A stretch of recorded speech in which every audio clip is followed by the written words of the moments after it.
Friends, ఈ video నచ్చినట్లయితే like చేయండి, సబ్స్క్రైబ్ చేయండి.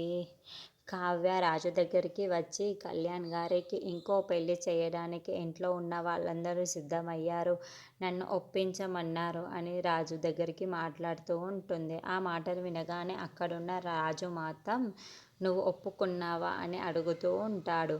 అవునండి, కళ్యాణ్ గారికి ఇంకో పెళ్లి చేస్తేనైనా కుదుట పడతారు కదా అని అంటూ ఉంటుంది.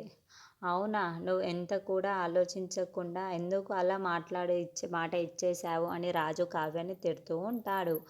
అయినా కళ్యాణ్ మనసులో ఏముందో నువ్వు ఊహించావా అని చెప్పేసి ఉంటాడు. ఆ మాటలు వినగానే అక్కడున్న కావ్య మాత్రం ఒక్కసారిగా షాక్ అయిపోతూ ఉంటుంది. ఏంటండి మీరు ఏం మాట్లాడుతున్నారు అని అడుగుతూ ఉంటుంది. అవును, కళ్యాణ్ మనసులో అప్పు ఉంది అని అంటూ ఉంటాడు. ఆ మాటలు వినగానే అక్కడున్న కావ్య మాత్రం ఒక్కసారిగా షాక్ అయిపోయి, మీరు నిజంగా ఏం మాట్లాడుతున్నారో నాకు అర్థం కావటం లేదు. కళ్యాణ్ మనసులో అప్పు ఉండడం ఏంటి అని అదే నీకేమీ తెలియదు, నాకు తెలుసు. కళ్యాణ్ అప్పుని ప్రేమిస్తున్నాడు. నాకు పూర్తిగా ఆ విషయం తెలిసే నేను నీతో మాట్లాడుతున్నాను అని అంటూ ఉంటాడు. ఆ మాటలు వినగానే అక్కడున్న కావ్య మాత్రం ఒక్కసారిగా షాక్ అయిపోతూ ఉంటుంది. ఇంతలో అక్కడున్న కళ్యాణ్ దగ్గరికి వెళ్తూ ఉంటుంది.